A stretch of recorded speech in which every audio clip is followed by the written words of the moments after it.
Que pensez-vous des mesures prises par Nicolas Sarkozy pour lutter contre le chômage ?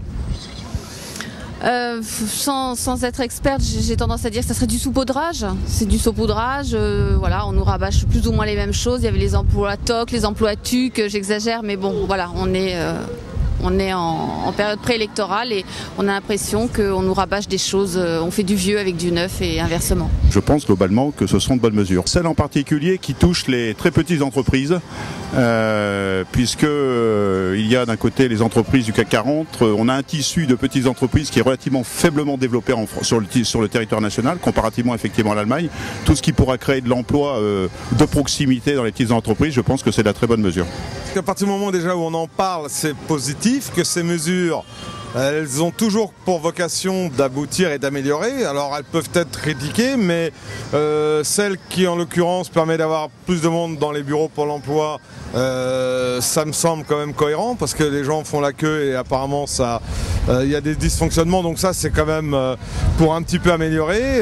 Après les périodes de rupture, là, quand on parle de chômage partiel, c'est vrai qu'une société qui a une baisse d'activité et qui boit le bouillon, ça permet peut-être de faire un pont jusqu'à ce que ça redémarre.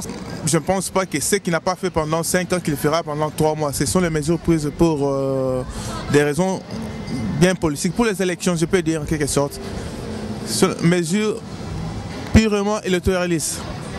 Je ne crois pas que ça puisse avoir le moindre impact au niveau économique. Étant moi-même au chômage, ce qui me rassurait, c'est de savoir que les entreprises ont envie d'investir et ont confiance en l'avenir, et de ce point de vue-là, ont envie d'embaucher. Si les entreprises n'ont pas envie d'embaucher, ça ne donnera pas grand-chose au final. En tant que lambda, j'aurais tendance à dire, je ne sais pas, par exemple, la TVA, les restaurateurs, payer moins cher, etc. En finalité, on n'a pas vu grand-chose, donc là c'est très bien, c'est des effets d'annonce, mais après il faut voir ce que ça va donner. Qui va payer ce coût et ce manque de cotisations sociales qui n'iront pas dans les poches de l'État ?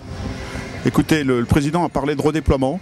Depuis maintenant un certain nombre d'années, on est habitué effectivement à travailler par redéploiement. Donc ça veut dire que quelque part l'argent sera pris ailleurs. C'est peut-être aussi sur des projets prioritaires, mais en tout état de cause, quand il faut faire face à l'urgence, il faut trouver l'argent là où il est. Ça sera de toute façon le contribuable, mais quoi que fasse l'État, de toute façon les gens vont critiquer. Les mesures sont prises, il n'y a même pas d'analyse de fait. Immédiatement on dit c'est n'importe quoi. S'il n'y en a pas de prise, on dit voyez, ils se reposent sur le laurier, ils ne prennent pas en considération les chômeurs. Donc il faut bien faire quelque chose, il faut tout tenter.